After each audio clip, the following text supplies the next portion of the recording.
Bem-vindo a mais um vídeo e dessa vez, como você já deve suspeitar pelo título do vídeo, eu li mais uma edição da coleção Marvelverse, dessa vez sobre o Doctor Strange, ou Stephen Strange. De fato, assim que eu vi essa coleção, eu desconhecia do que exatamente ela se tratava, qual era o formato da revista, se de fato valeria a pena ou não comprar. Enfim, como daqui a pouco sairá um seriado sobre a mulher Hulk, eu resolvi comprar uma, ler, gostei muito do material, ela vem nesse formatículo, que ele é menor do que o formato americano, assim, pelo formato, pelo tipo de papel, encadernação que ele tem, chama de lombada quadrada, né? Ele tem um formato que é convidativo para o público infanto-juvenil. Você que é um menino, uma menina de 10, 12 anos, começa agora esse período mais charmoso, né, de convite, de contato com a leitura, esse aqui seria uma boa pedida. Porém, ele tem um ponto que é negativo. Como ele é menor do que o formato original, o que acontece? O texto também fica microscópico, porque esses redatores originais, eles falam muito, eles são muito verborrágicos. Então, para ele caber nesse formatículo, mantendo o tamanho dos balões de fala e sem distorcer ou, como é que se diz, danificar a arte original, o texto vem numa fonte microscópica. É o único ponto negativo que eu tenho em relação a essa coleção, a Marvelverse. Como você já deve suspeitar, cada um desses volumes traz histórias, 5 histórias que são paradigmáticas desses principais super-heróis da Marvel Comics. O primeiro que eu comprei, comentei aqui, foi a da Mulher Hulk. Esse agora é o do Doutor Estranho, né? O Stephen Strange. Exatamente porque sairá um novo filme dele, que é o Multiverso da Loucura. Direção do Sam Raimi, que é um dos meus diretores favoritos, devido às loucuras que ele leva para o cinema. Na verdade, ele tem poucos filmes, né? Mas a trilogia Uma Noite Alucinante é inesquecível. Dizem que é um seriado, né, até com Campbell, mas particularmente nunca vi. Enfim, tem um outro volume que eu também já encomendei, mas ainda não chegou, que é o do Cavaleiro da Lua, e as outras duas edições dessa coleção, a primeira é do Homem-Aranha e a segunda é do Shang-Chi. Eu estou tentado a comprar devido à qualidade do material, porque no caso aqui, por exemplo, do Doutor Estranho, repetindo, vem 5 pequenas histórias. A primeira dela conta com o roteiro do monstro Lin Wayne, que é um dos co-criadores do Monstro do Pântano. Ele é o criador, Lin Wayne, do Wolverine, dos novos X-Men. Então, assim, como roteirista, ele é fantástico. E nessa primeira edição aqui, que é compilado nesse encadernadozinho, como eu disse, é o roteiro, né, do Lin Wayne. Ele foi publicado originalmente em 1997 e ele na verdade reconta a origem do Doutor Estranho. Vamos supor que você é um garoto, uma garota de 10, 11 anos, não sabe quem é o Doutor Estranho, viu o trailer do novo filme e ficou interessado em conhecer um pouco mais sobre o personagem.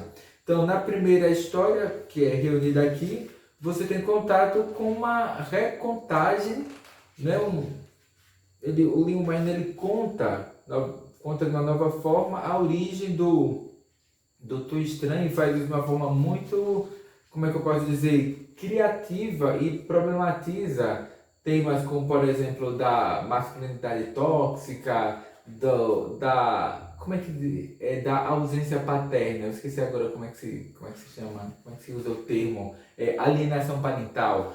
Porque o Stephen Strange, né, o Doutor Estranho, ele diz que muito da sua personalidade ele herdou do pai dele, que era um pai ausente, que o destratava seus irmãos e a mãe, era um homem totalmente focado no trabalho, era displicente e negligente em relação à família, extremamente arrogante. E o Stephen Strange, ele afirma que é uma historinha recordatória de que muito da sua personalidade ele herdou do pai.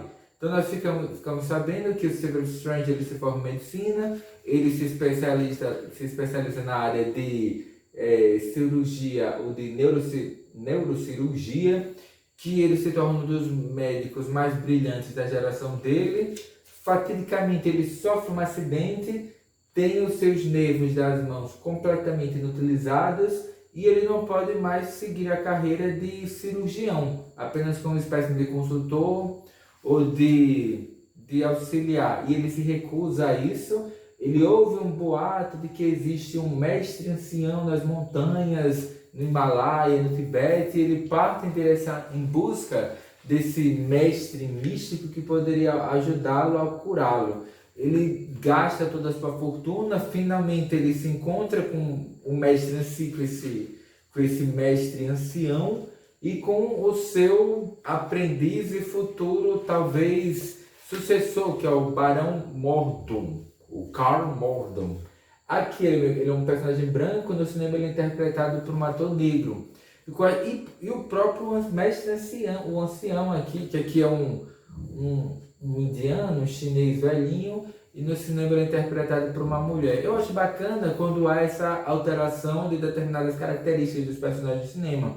Porque, apesar dessa história aqui do Lin Wayne ser dos anos 90, originalmente o Dr. Stephen Strange é dos anos 60, 67, se não me engano. E aqui nessa época não haviam mulheres, não haviam negros ocupando papéis protagonistas nessas histórias. E quando eles adaptaram o Stephen Strange, né, para o cinema, eles colocaram isso. O seu mestre é uma mulher, o seu amigo, e depois se torna o seu antagonista, né, o Barão Mordo, ele é negro, que é só uma pessoa branca, etc. Então eles fazem essas alterações. Tem o seu auxiliar, o seu mordomo, que aqui ele é magro, no cinema ele é um cidadão gordo. Então, assim, há uma série de mudanças na etnia, no tipo físico dos personagens, até no gênero, para tornar algo compatível com a nossa era, na qual há essa defesa da diversidade. Então, muito bacana, nós conhecemos como que o Stephen Strange adquire os seus poderes. Ele descobre que o Mordor...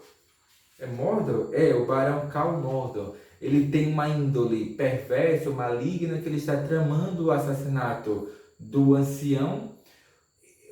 Apesar do Stranger ele saber disso, mas ele é enfeitiçado, ele não pode pronunciar isso e tem que, entre aspas, proteger o seu mestre desse assédio de um pupilo maléfico, mesmo que ele não possa dizer diretamente. E daí fica uma lição de moral, porque o ancião ele diz: não, eu já sabia das intenções maléficas do Mordor, mas eu simplesmente utilizei isso como subterfúgio para despertar em você, Strange, essa chama da positividade, do cuidado com o outro, do afeto, etc. E o Stephen Strange, ao longo da revista, da edição, ele chama o ancião de paizinho, e que ele encontra nesse senhor atencioso, cuidadoso e afetuoso o pai que ele não encontrou na infância. Quer dizer, tem todo um fundo aqui moral, ligado à defesa da família, etc., que meio que no filme ficou de fora,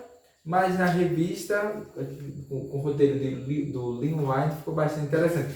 Agora, a segunda e a terceira edição que aparecem aqui, se não me engano, são as edições 126 e 127 das Stranger Stories, porque originalmente o Doutor Estranho ele não tinha um título próprio, não tinha uma revista própria, ele saía de uma coletânea com histórias de vários outros personagens.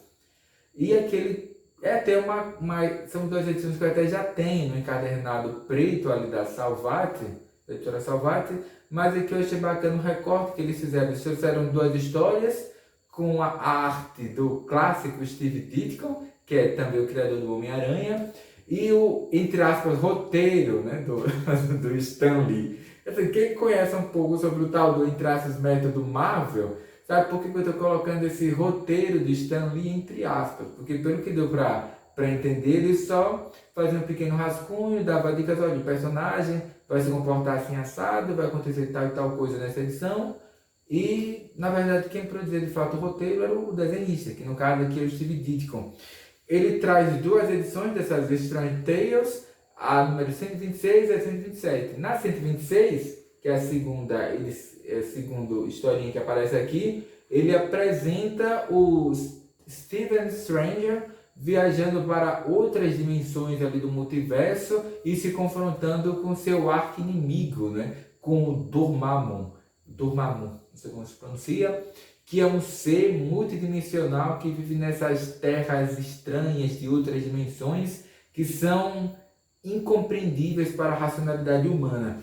Na segunda edição, na terceira edição que aparece aqui, que é Stranger Tales 127, o Doutor Estranho se confronta com o blá blá blá. Não, ele só dá prosseguimento, porque na primeira edição, na 126, o Dormammu é um antagonista. Na 127, o Stephen Strange ele se alia ao Dormammu para se confrontar com o inimigo mais poderoso, porque é dito na primeira edição, aqui na 126, que o Dormammu ele envia para uma dimensão paralela, para uma outra realidade, uns seres monstruosos que ele chama de acéfalos. E ele cria uma barreira mágica para impedir que esses monstros invadam essa dimensão negra. Essa barreira é fragilizada e o Stephen Strange, né, ele poderia, entre aspas, ele se confrontou com vilões que ameaçavam seu arqui-inimigo. Só que ele percebeu que se aqueles seres acéfalos invadissem essa dimensão dominada pelo Dormammu, não só o Dormammu seria ameaçado, mas todos os seres vivos, sencientes que viviam ali. Então o Stephen Strange ele ajuda, auxilia o seu arqui-inimigo e os dois acabam criando uma estranha, como eu posso dizer, aliança para combater esses seres monstruosos. A segunda, aí depois tem uma terceira, na verdade tem uma quarta, né? Edição que aparece aqui do Doutor Estranho, do Stephen Strange, que essa é dos anos 90, eu até me esqueci a data, é de blá blá blá 82, do Roger Stern, e é fantástica. É uma daquelas histórias que você precisa mostrar para as pessoas, para elas perceberem que história em quadrinho não é coisa para criança. Aqui ele mostra esse mestre das artes místicas, o Stephen Strange, completamente entregue à depressão e à melancolia após ele ter após a perda física da sua amada, né, que morre. Como eu não conheço a personagem, eu não sei exatamente como ela morreu, mas aqui no início da história, o Stephen Strange está entregue à depressão, à melancolia, ao luto, devido à morte da sua amada. E daí ele deseja não existir. Digamos assim, ele pensa no suicídio. E aparece para ele, supostamente, um mago desses planos pós-vida que oferece para Stephen Strange isso, né? Então quer dizer que você acha que o universo, ou você, entre aspas, seria mais feliz se você morresse? Seria uma boa solução, simplesmente o suicídio? Então vamos fazer isso, vamos supor que o Doutor Estranho deixe de existir. Então ele mostra para o Stephen Strange as consequências da sua morte, ou no caso que ele estava planejando, o seu suicídio. Toda ali, essas redes de amizades, familiares, e até o próprio planeta, né, no caso que era um super-herói, entraria em risco de destruição quase que total se porventura o Doutor Estranho ele deixasse de existir, ele cometesse suicídio. E esse vilão que está por trás dessa história, não posso dizer, já que não é para despencar aqui, né, jogar aqui os spoilers, né, não pode contar detalhes assim, muito reveladores da obra, mas aqui o Stephen Strange ele se defronta com um dos seus inimigos assim, mais famosos, que inclusive aparecerá no filme, no Multiverso da Loucura. Eu imagino que esse vilão aparecerá no filme, porque entre os produtos promocionais do filme, esse vilão aparece como um boneco, né? Então, assim, né? Se tá lá o boneco desse vilão como elemento promocional do filme, eu suponho que esse vilão vai aparecer. Eu não vou dizer que vilão é esse, já para não estragar a leitura da galera, né? E ele reconta de forma, assim, em alguns momentos até bem humorada, a vida, né, do Stephen Strange, mas é muito bem construída, toca de uma forma assim bem sutil no tema da melancolia, do luto, desse impulso, né, do suicídio, que é muito bacana. E o Stephen Strange, ele acaba dizendo o seguinte: desespero não deverá voltar a caminhar por esses salões, se refere à casa dele. De muitas maneiras, essa foi minha maior provação. Sobrevivendo à melancolia, depressão e até o pensamento suicida. Aí ele continua dizendo o seguinte: pois ela foi, efetivamente, uma de minhas próprias criações. Na solidão que sentia, permiti que minha tristeza me sobrepujasse, excluindo todas as ofertas de apoio. Estive muito perto de entregar minha vida voluntariamente, mas no fim eu enxerguei a verdade. Quão verdadeiramente espantosa é a vontade do homem de sobreviver ao mergulho nas profundezas da tristeza.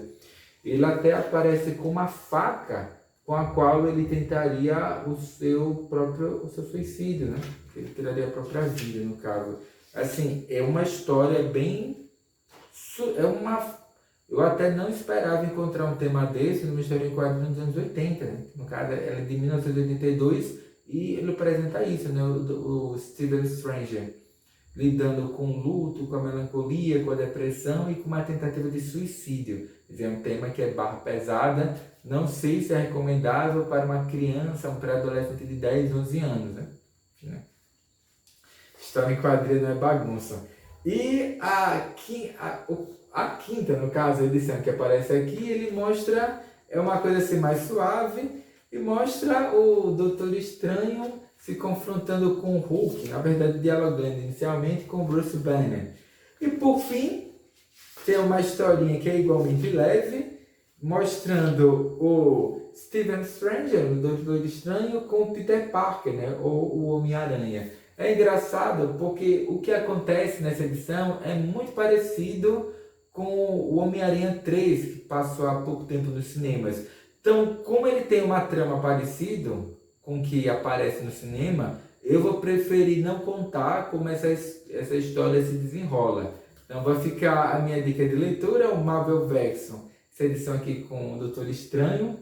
Vale muito a pena conferir, principalmente para você que está curioso com o personagem, porque ele não é um dos mais famosos da Marvel. Daqui a algumas semanas sairá o filme no cinema. Então assim, se você quiser ir para o cinema e já saber de antemão quem é o Doutor Estranho, qual é a origem do personagem, quais são seus principais aliados e antagonistas, né, como por exemplo Dormammu, Pesadelo e outros, o próprio Barão Karl Mordo, né, vem aqui direto na Marvel vs Doutor Estranho. Por enquanto é só, uma excelente leitura e até o próximo vídeo.